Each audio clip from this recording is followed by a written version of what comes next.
ত্রয়োদশ জাতীয় সংসদ অধিবেশনকে সামনে রেখে দলীয় সংসদ সদস্যদের প্রশিক্ষণ কর্মশালা শুরু করেছে বাংলাদেশ জাতীয়তাবাদী দল বিএনপি। সকালে গুলশানে বিএনপি চেয়ারম্যানের রাজনৈতিক কার্যালয়ে এই কর্মশালার উদ্বোধন করেন সংসদ নেতা প্রধানমন্ত্রী তারেক রহমান।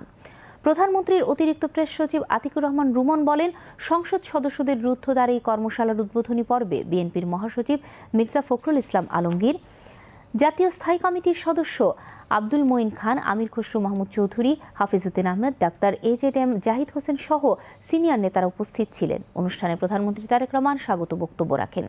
এই কর্মশালায় বিএনপি চেয়ারম্যান তারেক রহমানের কন্যা ব্যারিস্টার জাইমা রহমান উপস্থিত ছিলেন। বিএনপির নেতারা জানান, কর্মশালায় সংসদের কার্যপ্রণালী, আচরণবিধি, বিল প্রণয়ন ও পর্যালোচনা, বাজেট সংক্রান্ত নথি বিশ্লেষণ, সংসদীয় কমিটিগুলোর কার্যক্রম সহ বিভিন্ন বিষয়ে প্রয়োজনীয় বিধিবিধানগুলো নতুন নির্বাচিত সংসদ সদস্যদের সামনে উপস্থাপন করা হচ্ছে।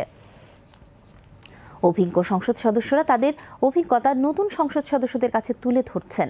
সরকার এবং সরকারি দলের দক্ষতা বাড়ানোই এই কর্মশালার উদ্দেশ্য। 2 দিনের কর্মশালার প্রথম দিনে সকালের পর্বে মন্ত্রী, প্রতিমন্ত্রী, উপদেষ্টাগণ, বিকালের পর্বে রাজশাহী, রংপুর, ঢাকা ও ফরিদপুর বিভাগের একাংশ অংশ নিচ্ছেন।